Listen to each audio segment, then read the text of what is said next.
বকেয়া বেতন এবং ঈদ বোনাসের দাবিতে গার্মেন্টস কর্মীরা যমুনা ঘেরাও মুখী কর্মসূচি দিয়েছে। আমরা দেখতে পাচ্ছি তারা কাকরাইল মোড়ে অবস্থান করছে এই মুহূর্তে, এবং ঠিক প্রধান উপদেষ্টার বাসভবন যমুনার দিকে তারা ধাবিত হয়েছিলেন ঘেরাও কর্মসূচিতে।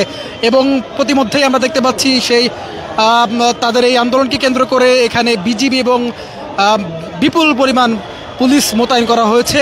ঠিক তার সামনেই আমরা দেখতে পাচ্ছি যে গার্মেন্টস কর্মীরা রয়েছেন, তারা আন্দোলন চলমান রেখেছেন। এবং বলা চলে এই যে গত 3 মাসের বকেয়া বেতন এবং ঈদুল আজহার যে ঈদ বোনাস, সেই ঈদ বোনাসের দাবিতেই মূলত তাদের আজকের এই আন্দোলন। এবং তারা ঘেরাও কর্মসূচি দিয়েছিলেন, এবং প্রতিমধ্যে এই কাকরাইল মোড়ে এখানে আসা মাত্রই আইনশৃঙ্খলা রক্ষাকারী বাহিনী পুরো সড়ক আটকে দিয়েছেন, এবং তারা কোনোভাবেই তারা প্রধান উপদেষ্টার বাসভবনের দিকে তারা যেতে দেবেন না, এমন স্পষ্ট বোঝাই যাচ্ছে। এবং দেখতেই পাচ্ছেন দর্শক, এখানে বিপুল পরিমাণ বিজিবি মোতায়েন করা হয়েছে, আইনশৃঙ্খলা রক্ষাকারী বাহিনী মোতায়েন করা হয়েছে। এবং ঠিক তার পাশেই আমরা দেখতে পাচ্ছি যেখানে জগন্নাথ বিশ্ববিদ্যালয়ের শিক্ষার্থীরা এখানে ঠিক এই জায়গাটিতে আন্দোলন করেছিলেন, আন্দোলন চলমান রেখেছিলেন। এবং আমরা ঠিক দেখতে পাচ্ছি পুলিশের বাধার মুখে পড়ে যে সকল গার্মেন্টস কর্মী রয়েছেন তারা পুলিশের এই ব্যারিকেডের সামনে তারা আন্দোলন চলমান রেখেছেন, এবং তারা বিভিন্ন স্লোগান দিচ্ছেন।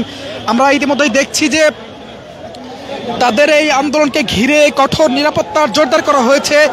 প্রধান উপদেষ্টার বাসভবনের দিকে কোনোভাবেই যাতে আসলে কেউ ধাবিত না হতে পারে সেদিকেও তারা লক্ষ্য রেখেছেন। আমরা সরাসরি নিশ্চিন্তভাবে লাইভে দেখছেন এই মুহূর্তে প্রচণ্ড বৃষ্টির যে বাগড়া আমরা দেখতে পাচ্ছি, বৃষ্টি নেমেছে। এই বৃষ্টির মধ্যেও তাদের যে আন্দোলন, সেই আন্দোলন তারা চালিয়ে যাচ্ছেন। আমরা দেখতে পাচ্ছি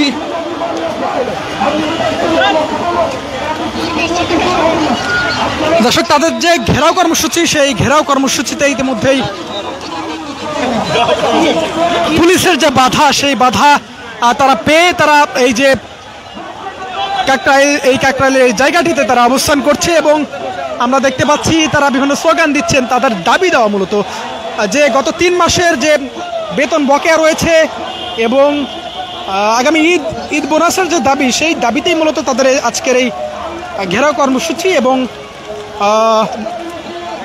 প্রধান উপদেষ্টার বাসভবনের দিকে তারা ধাবিত হচ্ছিলেন। আমরা দেখতে পাচ্ছি এই মুহূর্তে প্রচণ্ড বৃষ্টি নেমেছে, বৃষ্টির মধ্যে আমরা দেখতে পাচ্ছি তারা আন্দোলন চলমান রেখেছে, আন্দোলন করছেন তারা।